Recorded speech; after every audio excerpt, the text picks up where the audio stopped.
used to support the teaching and learning process in preschools by providing students and teachers with technology that may help to develop and to enhance 21st century learning skills. Teachers and teachers' aides were trained in the use of technology devices and the Whispercast management system.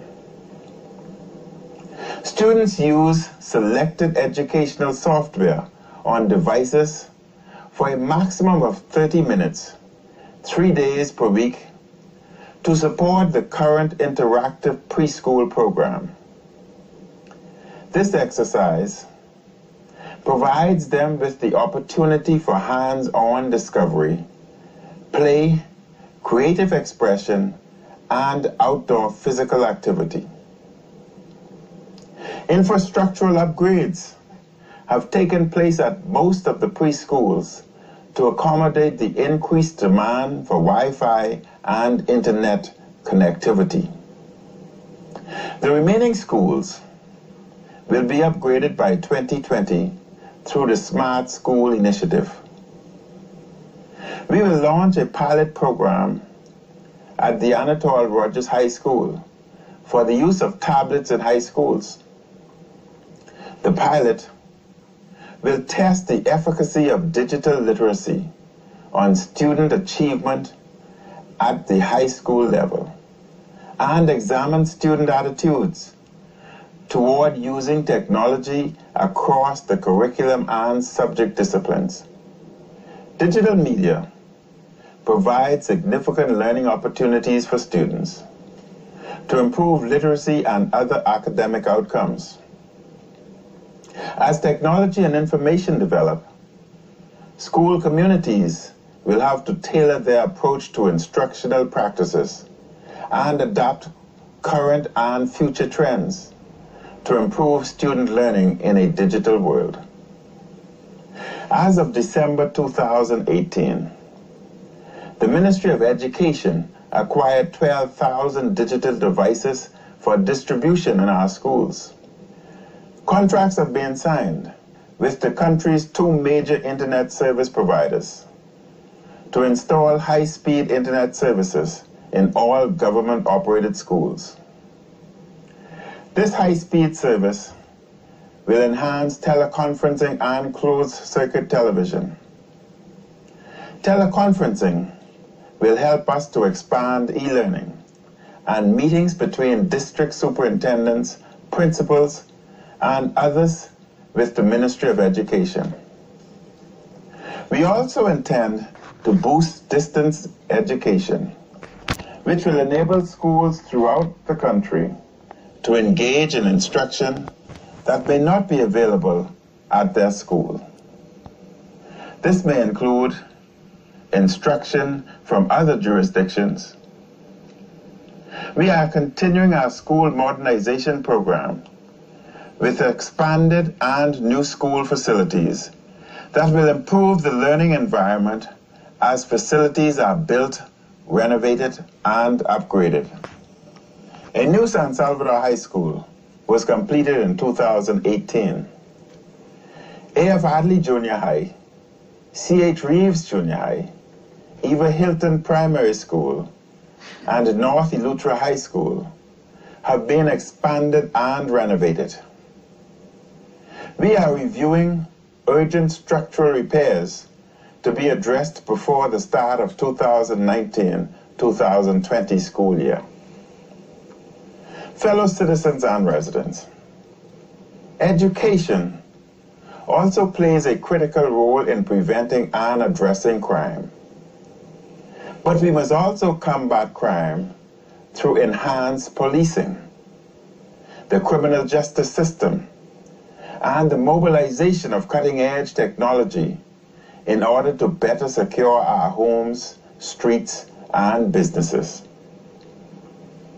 After many, many years of increasing crime rates, our neighborhoods are getting safer and more secure. We are safer and more secure because of our comprehensive approach to policing, but we still have plenty work to do. We have a long way to go, but we are making strides in the fight against crime. There have been reductions in serious crimes like murder, armed robbery, and shop breaking. In 2018, there was a 25% decrease in the murder rate and 18% decrease in armed robberies and a 23% decrease in unlawful sexual offenses. But we must do even more to reduce crime. Today, there are more police officers patrolling the streets instead of sitting behind a desk. Our manpower audit has helped us redirect personnel in the fight against crime. The Royal Bahamas Police Force attributed the decrease in crime to increased police visibility and to geo-reference-based monitoring for the strategic deployment of police officers. In 2018, 100 newly appointed police officers were deployed throughout the agency to provide additional manpower to assist with the overall management of crime on New Providence. We expect approximately 130 new recruits to be trained this year, 100 for New Providence and 30 for Grand Bahama. This year, we will purchase 90 new vehicles for the police force. We will be relentless in preventing and fighting crime. We will relentlessly track down those who do us harm. In 2018, 1,213 law enforcement officers were trained and retrained. This included 794 police officers, 134 police recruits, 41 Bahamas Customs officers, 12 immigration officers, 9 Bahamas Department of Correctional officers, 4 Royal Bahamas Defense Force officers, 9 security officers, and 210 civilians from the National Neighborhood Watch Council. Since the establishment of the National Neighborhood Watch Council in May 2018, there has been an overwhelming response by communities to formalize and to equip their respective watch groups with the necessary training. At the end of February, there were a total of 92 neighborhood watch groups, 80 in New Providence and 12 in Grand Bahama. 269 graduated from the National Neighborhood Watch Council training programs in 2018. Fellow Bahamians and residents, we must use every instrument at our means to make the Bahamian people feel safer and more secure.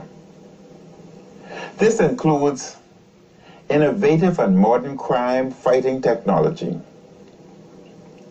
There are plans to install an additional 507 CCTV cameras throughout New Providence this year. This will bring the total to 750 CCTV cameras.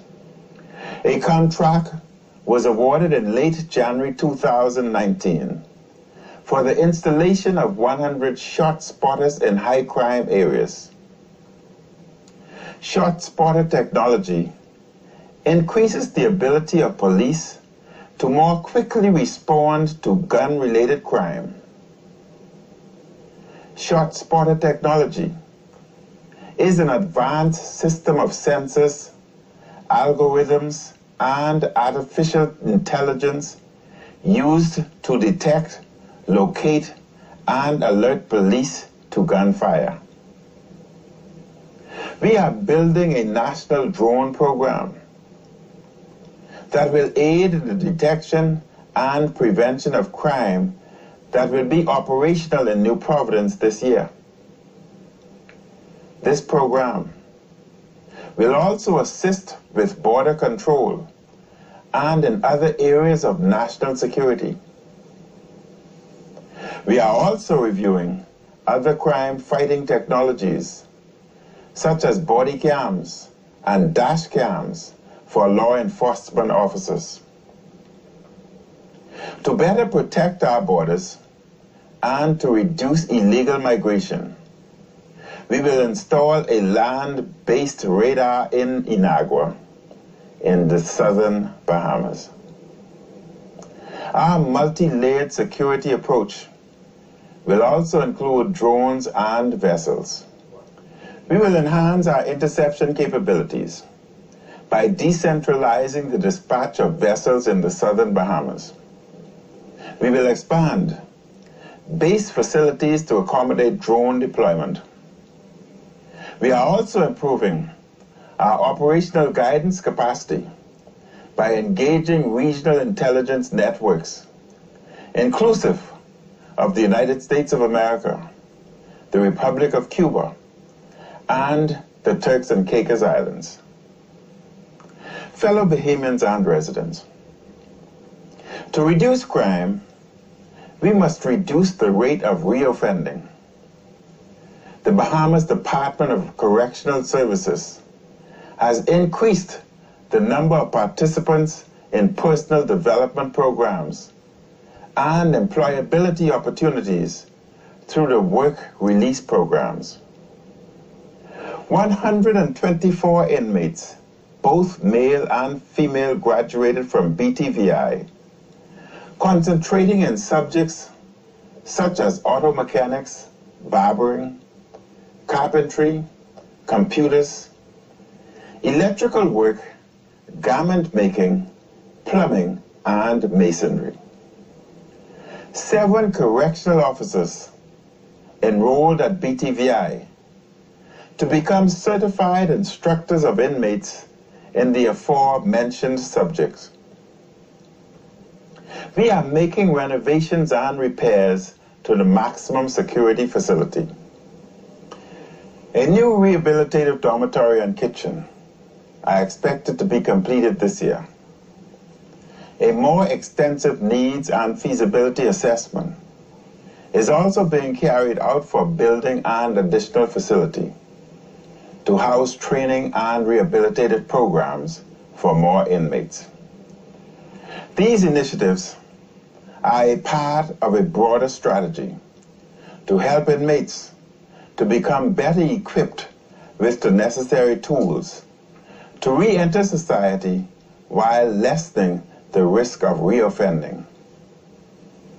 Fellow Bahamians and residents, we are all acutely aware of the need for education to make a living and to thrive in an increasingly competitive, technological, and globalized environment.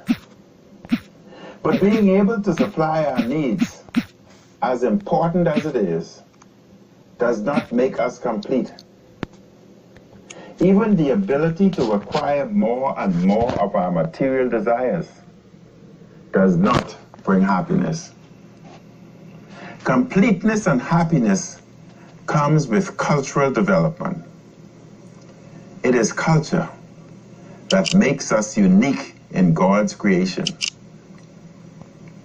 It is our ability to express ourselves culturally and to celebrate our art forms that make us complete as individuals and as a nation. That is why we love Junkanoo so much. It brings together our historical memory, our ability to create stunning visual beauty, our ability to create music, our ability to dance and celebrate our wonderful heritage. Culture is also about how we conduct ourselves, how we worship, and acknowledge the supremacy of God in our lives, and how we show respect for one another especially our parents and teachers. So my colleagues and I are determined to support and to encourage the continued cultural development of our nation in all its positive expressions. This is why we are launching a public arts and murals program, which will result in the display of public art, including in the revitalization of downtown Nassau. One of these murals will be created on the wall of the old jail on East Street, across the road from Mortimer Kenley's kitchen. Fellow Bahamians and residents, because we are wonderfully blessed with a rich and vibrant culture, we must preserve and celebrate our diversity of cultural expressions while passing on our traditions to future generations. The benefits of a strong arts sector and creative economy are well known. The arts stimulate business activity and attract tourism. It has been shown to be an effective strategy for revitalizing areas struggling with poverty. It helps at-risk youth, facilitates a child's success in school, and brings public spaces to life. To ensure that our arts sector continues to thrive and grow, we are moving forward with the establishment of a $1 million culture fund. This fund will be dedicated to supporting the development of Bahamian painters, writers, sculptors, filmmakers, artisans, playwrights, poets, musicians, and performing artists involved in projects of cultural significance. Artists will be able to apply for small grants to support initiatives that will add to cultural expression of the country. These grants will be managed and administered by an independent, non-political entity to ensure that no Bahamian artist has to ask a politician for a grant. Although the government will seed the fund, it will be open to donations from private donors. The fund will be a co-investor in the projects, and grant recipients will be required to fulfill the terms of their grant award. Eligible projects will include those with a public component that benefit the community and the cost needed by an individual for the execution of a cultural project. Such projects may include writing a book, putting on a play or an exhibition, making a film or documentary, a community art activity, or setting up writing workshops, which may produce poetry, stories, and other written materials. Grant applications will be reviewed by a panel of members representing all areas of the art community. Fellow Bahamians and residents, as I have said before, our government's priorities are economic growth and job creation, combating and preventing crime, and social development, especially in areas such as education. We are already building a stronger economy with more opportunity. We are reducing crime, and we have broad social vision and agenda based on our commitment to social justice, equality, and opportunity. In my next report, I will address other areas such as healthcare, the environment, energy reform, modernization, and various infrastructure projects. Let us continue to seek God's guidance to become better men and women of compassion, committed to the common good, and especially to the poor, the vulnerable, and the disadvantaged. Thank you for listening this evening, and may God continue to bless the Commonwealth of the Bahamas. Good night.